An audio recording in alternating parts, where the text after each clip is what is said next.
বিদ্রুপাত্মক হাসিতে ঠোঁট বাঁকালো তুষার ক্ষুদ্র স্বরে বলল, তুই আজ মরবি আলেক্সান্দ্রে। আমি নই, তুমি মরবে তুষার জওয়াত, হয় আমার হাতে নয়তো এরিস ইউবানের হাতে। You know what I mean? Blackmail করছিস? ইয়েস। অ্যালেক্সের কণ্ঠে দৃঢ়তা পরপরই ধ্বনিত হলো অপ্রত্যাশিত বাক্য। কে আসো? তনুক দাও, বাকিরা আগুন জ্বালাও, আমি একে বধ করব, আর তোমরা পুড়িয়ে খাবে। টমেটো প্রিন্সের কথায় হৈ হৈ করে উঠল উপস্থিত সকলে। এতক্ষণে চারিদিকে চোখ বোলালো তুষার। পুরো গ্যারেজ জুড়ে অগণিত জঙ্গলি আদিবাসীদের অস্তিত্ব, অচেনা ভয়ঙ্কর সব মুখ। কারা এরা? কোথা থেকে এসেছে? অজ্ঞাত এক প্রশ্ন খেলে গেল তুষারের মস্তিষ্কে। তবে তবে ভাবনার অভ্যন্তরে পৌঁছানোর আগে প্রকম্পিত চিত্তে চাপা আর্তনাদ করে ওঠে যন্ত্রমানব। তার চিজেল কাঁচা চড়া বক্ষে নেমে এসেছে একজোড়া শক্ত বুটের ছায়া। তুষারের বুকের উপর দুপা ভর দিয়ে দাঁড়িয়েছে অ্যালেক্স। তীব্র চাপ প্রয়োগে শ্বাস রোধ হয়ে নাক মুখ থেকে বেরিয়ে এসেছে রক্তের স্রোত। যন্ত্রণায় ধরফর করছে তুষার, যা দেখে পিশাচের মতো শরীর কাঁপিয়ে হাসতে লাগলো হায়না রূপী অ্যালেক্স। গ্রীষ্ম গহ্বরের তীক্ষ্ণ উজ্জ্বলাভ দৃপ্তি মিশিয়ে এসেছে যেন তুষার হাঁপাচ্ছে অতর্কিতে। আত্মসুরক্ষা বা হাতে আটকে থাকা শর্ট নাইফ এবার বসিয়ে দিল অ্যালেক্সের পায়ের পাতায়। বিন্দু সম চলল না সে পান্তা। গোড়ালিতে তীব্র বল প্রয়োগ করে হাতের আঙুলে টানল ধনুক নিশানা। বাজলো নির্ভুলভাবে ঠিক তুষারের চোখ বরাবর। প্রস্তুত তুমি মেশিনম্যান? প্রত্যুত্তর করার ফুসরত পেল না তুষার। মুখ গহ্বরে তার রক্তের জোয়ার। ঠোঁট প্রসারিত করলো অ্যালেক্স, কটাক্ষে সুরে বলল, মনে রেখো, আমি একা নই। এই যে চারিপাশে এত এত দক্ষ সৈনিকগুলো দেখছো, এগুলো সব তার কথায় উঠে আবার তার কথাতেই বসে। কিন্তু তুমি আজ এই জঙ্গলে সম্পূর্ণ একা। আমাকে এতটা দুর্বল বাবা তোমার উচিত হয়নি, ডিউট। একটু থামলো অ্যালেক্স। অক্ষিতার শীতল ফের শান্ত গলায় বলল, গ্যাংস্টার লিডার তুষার জওয়াত ধুকে ধুকে মরবে এবার। বেচারা রিস্কা লাশটাও খুঁজে পাবে না তার ডান হাতে। ফের হৈ হৈ করে উল্লাসে মেতে উঠল মানুষ খেকো আদিবাসীগুলো। সময় নষ্ট করলো না অ্যালেক্স। লক্ষ্য ভেদে মরিয়া হয়ে টানলো ধনুকের ডেরা। সঙ্গে সঙ্গে তুষারের অভিমুখে ছুট লাগালো তীরের ফলা। যেন নৈশব্দিক এক মৃত্যুদূত। জীবনের অন্তিম লগ্ন ঘনিয়ে এসেছে ভেবে চোখ বন্ধ করে নিল যন্ত্রমানব। অন্তরে ছেয়ে গেল তার গুমট শূন্যতায়। কয়েক ন্যানো সেকেন্ড মাত্র। এরই মাঝে কোথা থেকে যেন ছুটে আসা এক তীক্ষ্ণ ধাতব বুলেট নিমিষে লক্ষ্যচ্যুত করে দিল ছুটে চলা তীরটাকে। বুলেটের সংঘর্ষে গতি হারিয়ে সেটি ধপ করে পড়ল গিয়ে জমিনে। ঘটনার আকস্মিকতা হতবিহ্বল হয়ে পড়ল উপস্থিত সকলে। তীরের ফলার চেয়ে সূক্ষ্ম নিশানা এই বুলেটের। কার নিশানা থাকতে পারে এতটা তীক্ষ্ণতা? কেই বা এই অদৃশ্য স্নাইপার? বাইরে প্রবল বায়ুর খনি, সঙ্গে পাখা ঘোড়া যান্ত্রিক গর্জন। আচানক ধেয়ে আসা দমকা হাওয়া একযোগে নিভে গেল সব হাজাকের আলো। ভাবনার ছেদ ঘটল আবারও। গ্যারেজের বাইরে আদিবাসীদের হচ্ছগোল, চিৎকার চেঁচামেচি, আর তার কয়েক মুহূর্ত বাদে নিস্তব্ধতা। এতক্ষণে বোধ হয় শ্মশানে রূপান্তরিত হয়েছে ফ্রন্ট ইয়ার্ড। সবগুলো মানুষকে এক লহমায় শুইয়ে দিয়েছে আগন্তুক। গুচালো টমেটো প্রিন্স। আগন্তুকের সুতীব্র পদধ্বনি যেন অশুভের আস্ফালন। ধরফরিয়ে ঘুরে তাকালো সকলে। দেখলো আধারের মরিচিকা ভেদ করে রিভলভার হাতে এদিকে এগিয়ে আসছে এক দীর্ঘদেহী অবয়ব। বাতাসের তীব্রতায় তিরতির করে উঠছে তার তার পরিধেয় টেইলকোট খানি। নিস্তব্ধ পদধ্বনি, প্রতিটি কদমে তার নৈশব্দিক হুঁশিয়ারি। মনিবের নিস্তেজ গতির তালে তালে এগিয়ে আসছে আরও একটি অবয়ব। হিংস্রতায় এক হাত সম জিহ্বা বাইরে বেরিয়ে এসেছে তা লকলকে বিদ্ঘটে অভিব্যক্তি। যেন হুকুম পাওয়া মাত্র এক লাফে ঝাঁপিয়ে পড়বে উপস্থিতদের উপর। নিজের ধারালো দাঁত আর তীক্ষ্ণ নখের থাবায় ছিঁড়ে খুঁড়ে এক নিমিষে পেটে পূর্বে সবাইকে। থমকে গিয়েছে অ্যালেক্স, সেই সঙ্গে স্তব্ধ হয়েছে কক্ষে উপস্থিত প্রতিটি মানুষ। প্রগাঢ় আধার ভেদ করে অবশেষে দৃশ্য জুড়ে ভেসে উঠল আগন্তুকের তীক্ষ্ণ মুখায়ব। হিমধরা শীতল দৃষ্টি যেন অন্তর জমিয়ে দিতে সক্ষম। তেমন করে জমি গেল টমেটো প্রিন্স অস্পষ্ট স্বরে আওড়ালো, রিস্কা। কোন রূপ প্রতি উত্তর করলো না মাফিয়া বস। পাশে দাঁড়িয়ে থাকা লোহাতুর দৃষ্টির জন্তুটাকে আঙুল তুলে ইশারা করলো কেবল। তার হুকুম পাওয়া মাত্র ভয়ঙ্কর সুচালো দন্তরাশি বের করে হিংস্রের ন্যায় ঝাঁপিয়ে পড়ল উপস্থিত আদিবাসীদের উপর। নিমিষে প্রতিটি জলজান্ত প্রাণ থেকে ছিঁড়ে খুঁড়ে নাড়িভুড়ি টেনে বের করে আনলো সে দানব। রংচটা ভঙ্গুর প্রতিটি কক্ষ শ্যাওলা ধরা দেয়াল ছেয়ে গেল হৃদয় ছেঁড়া আর্তনাদ আর রক্তের লালিমায়। সেসবে মিন্তু সম সুক্ষেপ করলো না মাংসাশী নেকড়েটা, বরং তৃষ্ণার্ত চাতকের ন্যায় বজ্র আমোদ করে পান করতে লাগলো সে উষ্ণ রঞ্জিত ধরল। দগদগে মাংসপিণ্ডগুলো যেন তার পরম সুস্বাদু আহার। এরিস, তুষার, এমনকি টমেটো প্রিন্স প্রত্যেকের মুখমণ্ডল ভরে উঠেছে ছিটকে পড়া রক্তের আঁচড়ে। প্রথমে বৃদ্ধাঙ্গুলির সাহায্যে কপালটা মুছল এরিস, অন্য হাতে আবদ্ধ রিভলভারটা তাক করলো তুষারের পা পড়া পর। আবৃত শেকলের ধাতব বাঁধনটা ছুটে যাওয়ার আগ পর্যন্ত ছুড়ল গুলির বহর। অতঃপর হাত বাড়ালো তুষারকে টেনে তোলার আশ্বাসে। সঙ্গে সঙ্গে ওপাশ থেকে খ্যাক খ্যাক ধ্বনিতে হেসে উঠল অ্যালেক্স। হাতে তালি দিতে দিতে বলল, নাইস বন্ডিং। হাত সরিয়ে দৃষ্টি ঘোরালো মাফিয়া বস। শীতল দৃষ্টি অবলোকন করলো মুমূর্ষু অ্যালেক্সের পানে। ক্ষুব্ধতায় বেরিয়ে এলো তার ধারালো কণ্ঠস্বর। তোর আশেপাশের আবর্জনাগুলো সরানোর জন্য আমার বোঝো একাই যথেষ্ট, আর তোকে সরানোর জন্য আমার একটা ইশারা। ফের ধ্বনিত হলো টমেটো প্রিন্সের অদ্ভুত কৌতুক হাসির বহর, যেন মৃত্যুর দুয়ারে দাঁড়িয়ে মস্তিষ্কের খেই হারিয়েছে সে। তেমন করেই বলে উঠল, ওই যে বললাম নাইস বন্ডিং, রক্তের টান বলে কথা। শুভরের বাচ্চা। চিৎকার করে ছুটে এসে ওর কপাল বরাবর সজোর লাথি হাঁকালো তুষার। নিয়ন্ত্রণ হারিয়ে শক্ত জমিনে মুখ থুবড়ে পড়ল অ্যালেক্স। গাড়ির স্টিয়ারিংয়ে লেগে কপাল থেতলে বেরিয়ে এলো রক্তের স্রোত। পরপরই আরো দুটো ঘুষি ছাড়লো পুরুষালী চওড়া পিচের মাঝ বরাবর। বেঁকে গেল মেরুদণ্ড, ফর্সা শরীরটা নিমিষেই নদী হলো রক্তে। উৎভ্রান্ত তুষারি মেরে ফেলতো টমেটো প্রিন্সকে, তবে বাদ সাধলো এরিস। এগিয়ে এসে এক ঝটকে সরিয়ে দিল তুষারকে। অ্যালেক্সকে ঘুরিয়ে ওর বক্ষস্থল বরাবর হাঁটু দাবিয়ে কপালে রিভলভার ঠেকিয়ে পড়ল। কি বলেছিলি আবার বল? বহু কসরত করে শ্বাস টানলো অ্যালেক্স। হাসতে হাসতে অস্পষ্ট স্বরে বলল, কয়জনকে মারবে তুমি মাফিয়া বস? ও তোমাকে ছাড়বে না। প্রতিশোধের তাড়নায় পাগলা কুকুরের মতো ছটফট করছে ও। অচিরেই ছায়ের মতো ধাওয়া করবে তোমায়। বিড়িতে তোমার ছোট্ট একটা ব্লো আইট বেবিগাল আছে, সেটাকেও তোমার সামনে বসিয়ে নষ্ট করবে। তোমার আকাঙ্ক্ষিত তুলতুলে সব অঙ্গপতঙ্গগুলো ছিঁড়ে ছিঁড়ে খাবে।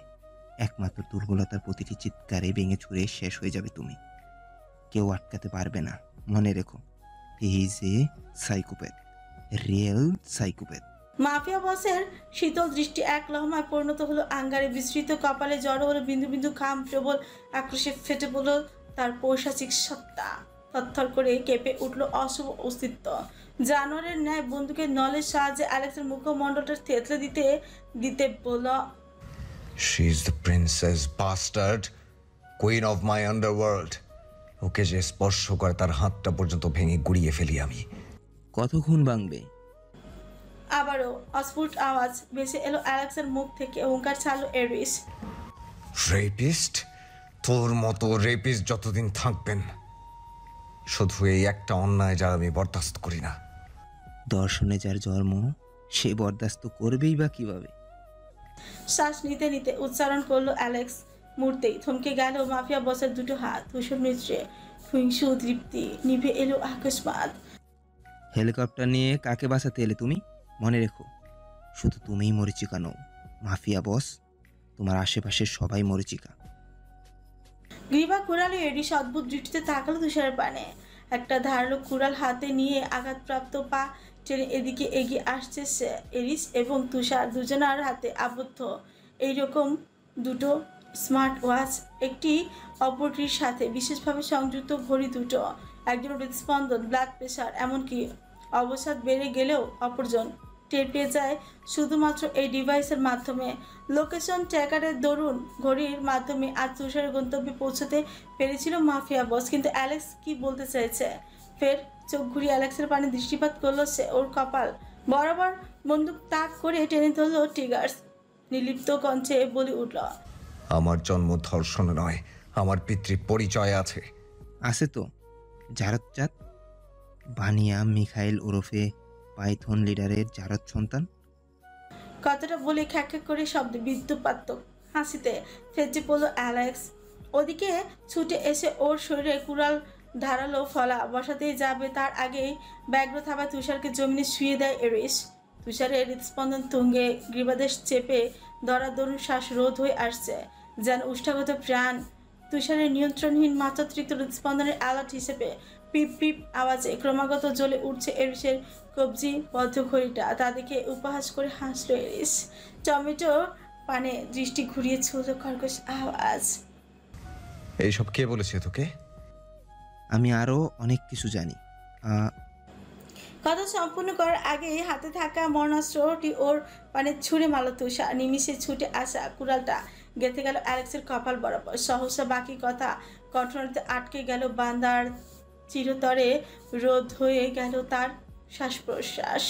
এহেন কাণ্ডে ক্ষুধার্ত হিংস্রের ন্যায় তুষারের পানে দৃষ্টিপাত করলো এরিস। মানবের নাক বরাবর পরপর কয়েক ঘা ঘুষি হাঁকে হুঙ্কার ছালো ঘর কাঁপে।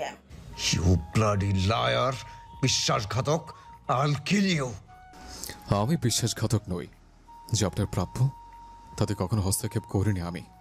তুষার জবাব দিল নির্বিকারে, মুখ জুড়ে তার রক্তের প্লাবন ফের গর্জে উঠল মরিচিকা। প্রাপ্য? তোমার বাপের জারদ সন্তান বলে দয়া দেখাচ্ছ? I just fucking hate your sympathy. তুষারের কলার ধরে সজোরে ঝাঁকালো এরিস। ভুল বলেছেন। এই সাম্রাজ্য কখনই আমার নয়। আমি তো কেবল লাঠে বিহীন খড়ি মাত্র। উদ্দেশ্যহীনতে ভুগতে ভুগতে পাপের আধারে আটকে গিয়েছে। পাইথন প্যারাডাইজ যদি কারো দাম্ভিকতায় মাথায় নোয়, তবে সেটা আপনি। দয়া তো আপনি আমাকে দেখিয়েছেন সেদিন আমার জীবন বাঁচিয়ে। Just shut your mouth! এসব বললে আমি তোমাকে বাঁচিয়ে রাখবো না, কাওয়ার্ড! তোমার বাবা আমার মায়ের রেপিস্টদের একজন। তোমাকে তো মরতেই হবে। আমি প্রস্তুত। এবারও উদ্বেগহীন তুষার। এরিস উঠে দাঁড়ালো ধীরে ধীরে। সটান দাঁড়িয়ে রিভলভার তাক করলো তুষারের কপাল বরাবর। ধেয়ে আসা প্রবল উচ্ছ্বাসের ন্যায় শীতল কঞ্চে আওড়ালো। আমার দুনিয়াতে সেকেন্ড চান্স বলে কিছু নেই। বিট্রেয়ারদের কখনো বাঁচতে দেই না আমি, নেভার। আমার অন্যায়? তুমি ভানিয়া মিকাইলের একমাত্র ছেলে নাও। তোমার বাবা আমার জন্মদাতা। এটাই সবচেয়ে বড় অন্যায়। বাকরুদ্ধ তুষার সশব্দে বিড়বিড়ালো এরিস। গুড বাই তুষার জাওয়াদ। না। ট্রিগার টানার শব্দ হলো, এরপর বুলেট বের হবে। তন্মধ্যে আকাশন ভেসে এলো অযাচিত নারী কণ্ঠস্বর। তুষার এরিস দুজনেই একযোগে দৃষ্টিপাত করলো। সম্মুখ দুয়ারে দেখা মিলল সোনালি চুলে রুশকন্যার। অস্থির চিত্তে বেগবান হয়ে ছুটে এসে এগিয়ে এলো রমণী। দিগাদিক জ্ঞানশূন্য হয়ে হাঁচু ভেঙে ঝুঁকলো নির্দয় মানবের পায়ের সংস্পর্শে। হাতে আবদ্ধ রিভলভারটা নিজের কপালে ছেঁকে ক্রন্দিত স্বরে বলল, আপনার সঙ্গে কৌশলে জেতার সাধ্য আমার নেই, কিন্তু তুষারকে মারলে আমাকেও দুনিয়া ত্যাগ করতে হবে এরিস। আমার দেয়া রিভলভার দিয়ে আমাকে ব্ল্যাকমেল করছো? তার মানে বিশ্বাসঘাতক সব আমারই ঘরে। তাচ্ছিল সুরে ছোট বাঁকালো এরিস। কুণ্ঠায় রিভলভারটা নামিয়ে নিল ফ্লোরা। মাফিয়া বসের পা দুটো আঁকড়ে ধরলো সবেগে। চুপটি কেঁদে উঠে বলল, তুষার বিশ্বাসঘাতক নয় এরিস। আমি জানি তুষার আপনার সুরক্ষা কবচ ছিল, আছে, ভবিষ্যতেও থাকবে। শুধুমাত্র তুষারের প্রাণীর সুরক্ষায় আমি আমার সব হারিয়েছি। নিজেকে পণ্যের মতো তুলে দিয়েছি ওই নর পশুটার হাতে। এত কিছুর পরেও তুষারকে এভাবে মেরে ফেলতে পারেন না আপনি, কিছুতেই পারেন না। আমি আপনার কাছে ভিক্ষা চাইছি, তুষারের জীবনটা ভিক্ষা দিন আমায় এরিস। আমি নির্দয়।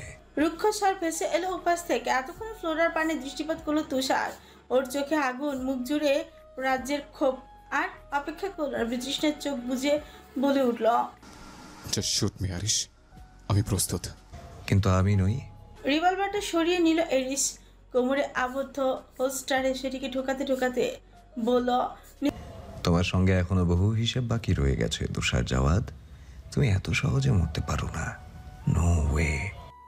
হ্যালো প্রিয় শ্রোতা বন্ধুরা, আপনারা শুনছেন পুতুল ডায়েরি প্রেজেন্টস ভালোবাসার সুন্দর সুন্দর গল্প। আমাদের কাজকে আরো সুন্দর করার জন্য আপনাদের উৎসাহ প্রয়োজন।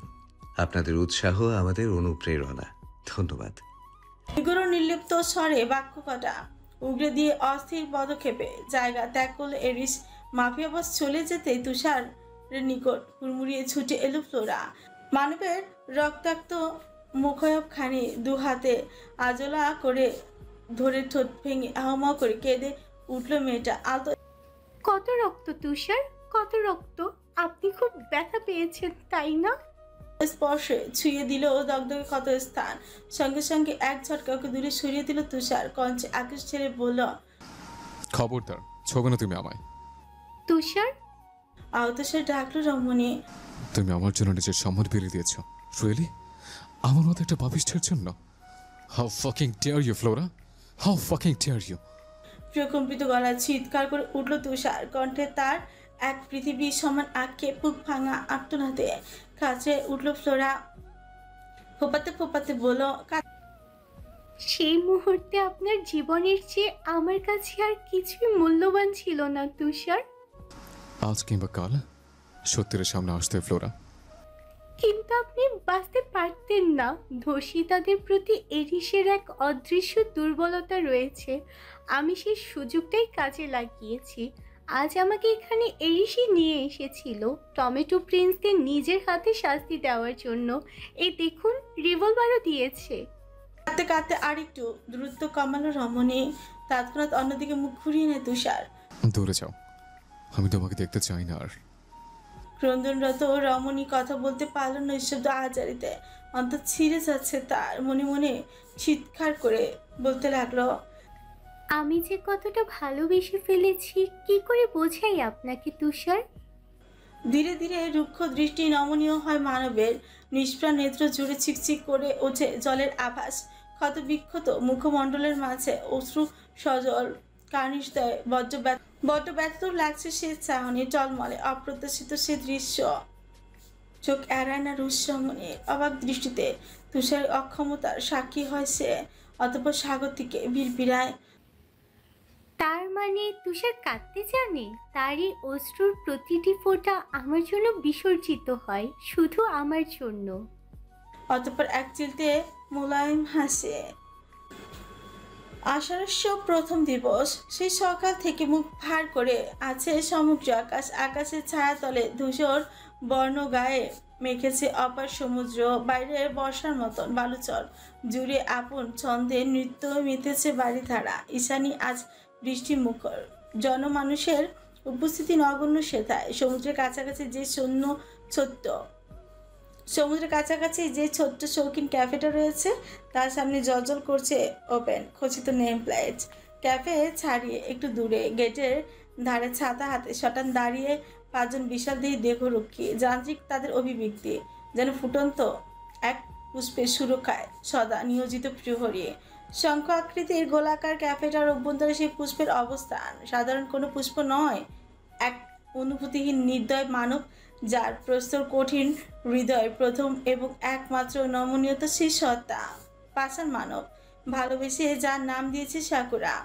সেই তখন থেকে কফি মেকারটা নিয়ে নাড়াচাড়া করে যাচ্ছি জানি। বৃষ্টির দিনে কফির আধিক্য বেশ, কাস্টমারের কমতি নেই। ছোট্ট পরিসরে শৌখিন ক্যাফে বলে একা সামলাতেও পারেও। জর্জেট লেডিস শার্টের ওপর খাকি কাপড়ের অ্যাপজন আর চুড়ো করে বাঁধা পনিটেল ভীষণ প্রাণবন্ত লাগছে মির্জাকে। রাজহংসী ন্যায় গমরাঙা ত্বকে ভাজে অপ্রার্থিব মোহনীয়তার সাথে যোগ হয়েছে একজোড়া জলচলে নীলাক্ষী। ঢং ঢং ঢং। দরজার কাছে ডিজেন্টের যে সৌন্দর্য বর্ধক ঘণ্টিটা রয়েছে সেটা বেজে উঠল আকস্মাত। অর্থাৎ কাস্টমার এসেছে। একাধিক পদধ্বনি, কোনো ট্যুরিস্ট গ্রুপ হবে হয়তো। পেছন না তাকিয়ে তাদেরকে স্বাগতম জানো ঈশানী। ওয়েলকাম। গোলাকার কফি টেবিলের চারিদিকে স্থির হয়ে চেয়ার টেনে বসলো সকলে। পরক্ষণে ভেসে এলো রিনরিনের নারী কণ্ঠ। Excuse me, 2 Americano without sugar, সাথে একটা লাতে আর একটা ভ্যানিলা ফ্রাপচিনো প্লিজ। কফি মেকার ওপাশ থেকে তৎক্ষণাৎ প্রত্যুত্তর করলো ঈশানী। ঠিক আছে, একটু অপেক্ষা করুন। অতঃপর কাছের দেয়ালে বৃষ্টির খেলা দেখতে দেখতে সকলে মিলে মশগুল হলো আড্ডার আমেজে। গিটারের গায়ে আঙুলের দক্ষতার চুংট্যাং শব্দের বিমুগ্ধ ঝংকার তুলে গলা ছেড়ে একযোগে ধরল বৃষ্টির গান। বৃষ্টি ভেজা রাতে আমি তোমায় নিয়ে যাব, যতগুলো কথা হয়নি বলা তোমাকেই বলে দেব। গানের সুরটা কাটলো ঈশানীর অতর্কিত আগমনে। খানিক বাদে কফির ট্রে হাতে সেখানে হাজির হলো ঈশানী। সতর্ক হাতে সার্ভ করছিল একে একে। দৃষ্টি তার উত্তপ্ত কফি কাপে নিবদ্ধ। এরই মাঝে বিপরীত প্রান্ত থেকে ভেসে আসে বিস্ময়কর হর্ষধ্বনি। হাই, এই তো ঈশানী। হতচকিত হয়ে চোখ তুলে ঈশানী পরক্ষণে সামনে বসে থাকা মুখগুলো ভালো মতো অবলোকন করে আপনা আপনি অধর ফাঁক হয়ে যায় তার। কণ্ঠে চমক স্বাগতিকে বিড়বিড়ায়। তোমরা এখানে? সবার মাঝে খুঁজে ফেরে সেই আকাঙ্ক্ষিত মুখ। পেয়েও চায় খানিক বাদে গলার স্বর খাদে নামিয়ে বড্ড কষ্ট করে ডেকে ওঠে, জিসান। এতগুলো মাস বাদে জিসানকে দেখতে পেয়ে ঈশানীর মাঝে উৎপীড়ন দেখা গেল, অথচ তেমন কিছু ঘটল না জিসানের মাঝে। সে নিরুদ্বেগ, প্রস্তর খণ্ডের ন্যায় নির্বিকার, নির্লিপ্ত তার অভিব্যক্তি। দৃষ্টিতে নিদারুণ সাবলীলতা, যেন কিছুই ঘটেনি আশেপাশে। ওদিকে বাকরুদ্ধ ঈশানী। জিসানের নির্লিপ্ত ভাবাবেগ কৌতূহলী করে তুলল মির্জাকে। অজ্ঞতা নির্দ্বিধায় সবাইকে উপেক্ষা করে প্রশ্ন ছিল ও। ঠিক আছিস? উপস্থিত সকলে চমকালেও চমকানা জিসান। অপরিচিতদের মতোই সামান্য মাথা ছাকিয়ে হ্যাঁ জানালো সে। জিসানের অদ্ভুত আচরণে ঈশানীর মস্তিষ্কে হাজারো প্রশ্নের উদয় হয় ঠিকই, কিন্তু মুখে প্রকাশ করে না। অন্তরের কোথায় যেন জেকে বসেছে বৃতৃষ্ণা। নিচ থেকে যেচে ওর কথা ওর ধাঁচে নেই। তার উপর জিসানের মতো একটা উগ্র প্রজাতির ছেলের সঙ্গে তো নাই। নেহাতি শেষবার দুজনেই একসঙ্গে বিপদের মুখোমুখি হয়েছিল। জিসানের পা গুলিবিদ্ধ হয়েছিল, তাই এত অস্থিরতা। ঈশানীর চোখে মুখে বিস্ময়। নির্বিকারে তাকে আছে জিসানের পানে। তন্মধ্যে ওর কবজিতে হাজকা টান মেরে সিটে বসিয়ে দিল জিসানের ব্যাচমেট মৃণালিনী। ঠোঁটের আগায় চমৎকার হাসি টেনে বলল, কতদিন পর দেখা বলো তো। সেই যে খাগড়াছড়ি থেকে ফিরে এলাম, তারপর থেকে তুমি উধাও। ভাগ্যিস দেখা হয়ে গেল। তোমাকে তো ভুলতেই বসেছিলাম আমরা। মলিন বদনে হাসলো ঈশানী, কিন্তু মাথা ঝাঁকিয়ে বলল, ওই আর কি, ব্যস্ত হয়ে গিয়েছিলাম একটু। এখানে চাকরি করো নিশ্চয়ই? ভিজেন্ট কারুকাজ শোভিত অত্যাধুনিক ক্যাফেটার চারিদিকে অবাক দৃষ্টি বুলিয়ে প্রশ্ন ছড়ে মৃণা। ঈশানী থমকায়, চাপা দীর্ঘশ্বাস ছেড়ে হাত বাড়িয়ে কানের পেছনে চুল গুছতে গুছতে বলে, না, এটা আমার নিজের। চোখ কপালে উঠে যায় মৃণালিনীর। বিস্মিত হয়ে একযোগে চিৎকার দিয়ে ওঠে উপস্থিত সকলে। কি, এই ক্যাফেটেরিয়া তোমার? বিকারে মাথা ঝাঁকা ঈশানী পরপর ওর বা হাতটা খপ করে টেনে ধরে মৃণালিনী। বিস্ফোরিত নয়নে অবলোকন করে ওর অনামিকায় আবৃত অদ্ভুত পাথরের আংটিটা, কণ্ঠে কৌতূহল ঢেলে সুথর। এই, তোমার বিয়ে হয়ে গেছে? তুমি এত বড় একটা রিং পরে আছো যে। আর এটা কেমন রিং? বিয়ের রিং হবে ঝকঝকে, নজর কাড়া, কিন্তু এটা দেখেই তো হাত পা ঠান্ডা হয়ে আসছে আমার। মনে হচ্ছে তারা রক্ত দিয়ে মোড়ানো। মৃণালিনীর কথাটা বলতে বাকি তৎক্ষণাৎ ঈশানীর পানে দৃষ্টি করল মৃণার বয়ফ্রেন্ড নিকোলাস। সরু কুটিল চাহনি এক দৃষ্টিতে পর্যবেক্ষণ করলো পাথরটিকে। জোরালো কঞ্চে বলে উঠল, এই পাথর কোথায় পেয়েছো তুমি? তাড়াহুড়ো হাত নমিত করল ঈশানী। অনুরূপ প্রত্যুত্তর না করে প্রসঙ্গ পাল্টালো আকস্মাৎ। কফি ঠান্ডা হয়ে যাচ্ছে, প্লিজ এনজয়। বাক্যটা শেষ করে সম্মোহনী হেসে উঠে যেতে উদ্যত হয় মেচা। ফের পেছন থেকে ভেসে এলো নারী কণ্ঠস্বর, তুমি কোথায় যাচ্ছ? কতদিন বাদে দেখা, এসো আমাদের সঙ্গে আড্ডা দেবে। এই জিসান, আটকা ওকে। মিনার কথার পাশে জিসানও ডেকে উঠল এবার। হ্যাঁ হ্যাঁ, ইস্যু বস, এখানে এসে কফি খা, বিলটা আমাদের নামে করে দিস। ঘুরে তাকাল ঈশানী। ছোট প্রশস্ত করে নৈশব্দিক এক রহস্যময় হাসি ফেরত দিল সকলকে। অস্পষ্ট স্বরে ধ্বনিত হলো, নো থ্যাঙ্কস। কেন, খেলে কি সমস্যা? বিপরীত প্রান্ত থেকে ভেসে এলো জিসানের জোরালো কণ্ঠস্বর। সামান্য ঘুরে ওর দিকে পূর্ণ দৃষ্টিপাত নিক্ষেপ করলো ঈশানী। দৃষ্টিতে অমীমাংসিত রহস্য টেনে বলল, তুই অদ্ভুত রকম বদলে গিয়েছিস জিসান। যদিও এতে আমার কিছু যায় আসে না, তবুও বলতে বাধ্য হচ্ছি। তোর আচরণ, কথা বলার ধরন, শারীরিক গঠন, এমনকি তোর পায়ের গুলিটাও, সবকিছুতেই পরিবর্তন। ঈশানী কথার পাশে আচানক বেশম খেল জিসান। কিঞ্চিত গলা খাকারি দিয়ে হাত দিয়ে মাছি তাড়ানোর মতো ইশারা করে বলল, দূর, কি যে বলিস না তুই। ঠিকই বলেছি, তোর মাঝে সেই জেদি আত্মবিশ্বাসটাও এখন অনুপস্থিত। বাদ দাও তো ওর কথা, তুমি এদিকে এসো। তৃতীয় পক্ষের হস্তক্ষেপে অবসান ঘটল স্নায়ুযুদ্ধের। মৃণালিনীর প্রাণী গিবাদেশ ঘুরিয়ে চাইল এবার। ঈশানী থমথমে স্পষ্ট বাক্যে বলে উঠল, প্লিজ এনজয় ইয়োরসেলফ। অতঃপর দ্রুত পদধ্বনিতে জায়গা ত্যাগ করে। এহেন উপেক্ষায় কিছুটা বিব্রত দেখালো মৃণালিনীকে। অবসন্ন মুখে মাথা নোয়ালো মির্জা। তখনই ওর কাঁধের উপর হাত রাখলো নিকোলাস। বিপরীতে গ্রীবা তুলে চাইল মৃণা। অকিপুটে পলক ছেড়ে প্রেমিকাকে আশ্বস্ত করে ভিড় নিকোলাস। It's okay babe. বিকেল করিয়ে সন্ধ্যা, ধরিত্রের জোরে আধারের মায়াজাল, বৃষ্টির ধেড়ে তোড়ে ধোঁয়াশা অস্পষ্ট চারিদিক। ক্যাফেতে বন্ধ করে ছাতা হাতে দ্রুত হাঁটছে ঈশানী। বৈরী বৃষ্টির এলোমেলো বর্ষণে ক্রমশ ভিজে যাচ্ছে তার তনু কায়া। হঠাৎ দমকা হাওয়ায় হাত ফসকে উড়ে গেল ছাতাটা। নিমিষে ঝুম বৃষ্টির শীতল পরশে সিক্ত হয়ে উঠল শীর্ণকায় দেহখানে। বৃষ্টির স্নাত সর্বাঙ্গে অদ্ভুত বন্য শিহরণ বইল রমণীর। হুচ করে মনে পড়ে গেল মাফিয়া বসটাকে। আজ কতগুলো দিন হয়ে গেল ফেরে না সে। এরিস চলে গেলে যোগাযোগের সব পথ বন্ধ হয়ে যায় ওদের মাঝে। কারণ মাফিয়া বসের নির্দিষ্ট কোনো নাম্বার নেই, আর না আছে ঈশানীর হাতে কোনো প্রকার মুঠোফোন। এ কেমন অদ্ভুত অবাস্তব সম্পর্কে জড়ালো ওরা। না আছে কোনো প্রতিশ্রুতি, না আছে বর্তমান, না তো ভবিষ্যৎ। এভাবেও বুঝি ভালোবাসা হয়। বিকেলে থমকে আসে ঈশানীর পদচারণা। স্থবির চিত্তে সে দাঁড়িয়ে পড়ে বর্ষণমণ্ডিত জমিনে। অস্পষ্ট স্বরে ধ্বনিত হয় তার ভেজা বিষণ্ণ কণ্ঠস্বর। আপনি কখনো ভালোবাসি বলেন না এরিস ইউভান। বলবেও না কোনোদিন। পেছন থেকে ভেসে আসা ভারী পুরুষালী কণ্ঠের আকস্মিক বিভ্রম কেচে গেল ঈশানের। চকিতে ঘুরলো পেছনে। ওর থেকে খানিকটা দূরে স্থির দাঁড়িয়ে জিসান। হাতে ছাতা নেই, যার দরুন মুষলধারের বর্ষণে ভিজে জুবুথুবু তার সমস্ত শরীর। লোকালয়বিহীন থুথু প্রান্তরে আকস্মাত ঈশানের উপস্থিতি খানিকটা অস্বস্তি দিল ঈশানীকে। কিন্তু ভ্রু বাঁকিয়ে বলে উঠল, তুই ফিরে যাসনি? বৃষ্টির কাদা জল পায়ে মারিয়ে চপচপে ভেজা পায়ে এগিয়ে এলো জিসান। ঈশানীর মুখোমুখি দাঁড়িয়ে ছুড়ল রুক্ষ ধন্যে। তুই এত জেদি কেন ঈশানী? এত কিছু জানার পরেও সেই রাশিয়ান স্মাগলারটাকে বিয়ে করলি? বিয়ের গুরুত্ব বোঝেও? এসব বিষয়ে কথা বাড়াতে অনিচ্ছুক ঈশানী কোনো রূপ সহসা বনিতা না করি বলে উঠল, পথ ছাড় জিসান, যাব আমি। কোথায় যাবি? ওই প্রস্টিটিউট ক্লাবের মাফিয়াটার কাছে? তোকে আস্ত রাখবে ও? মুখ সামলে কথা বল। সামলাবো না। জিসানের কণ্ঠে তীব্র ক্রোধ ফুসছে সে রাগের তোড়ে। অবশেষে নিজের আসল রূপে পুনরাগমন করলি তাহলে? ঈশানীর কণ্ঠে বিদ্রুপ।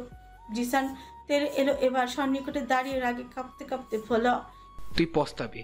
তোর এসব ডার্ক ফ্যান্টাসি তোকে সত্যি সত্যি ভিলেনের মুখোমুখি নিয়ে দাঁড় করাবে একদিন। তখন বুঝবি কষ্ট কাকে বলে।